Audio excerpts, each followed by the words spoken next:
Hello everyone, welcome back to the channel. In today's video, I'm going to show you how to turn off notifications in the Poppo Live app quickly and easily. If you're tired of getting constant alerts from the app, this step-by-step guide is perfect for you. First, head over to the App Store and search for Poppo Live. Before making any changes, make sure your app is updated to the latest version. Updating ensures you have all the newest features and settings available. Once the update is complete, open the Poppo Live app. Now go to your profile located at the bottom right corner of the screen. Next, tap on Settings in the top right corner. Here, you'll see several options, but we're focusing on notifications. Tap on it, and you'll see all the different types of notifications Poppo Live can send you.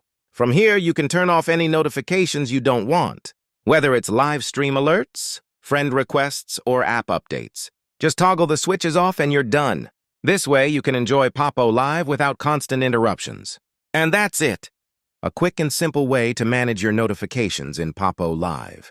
If you found this video helpful, make sure to like it, share it with your friends, and subscribe to the channel for more useful tips and tutorials. Thanks for watching, and I'll see you in the next video.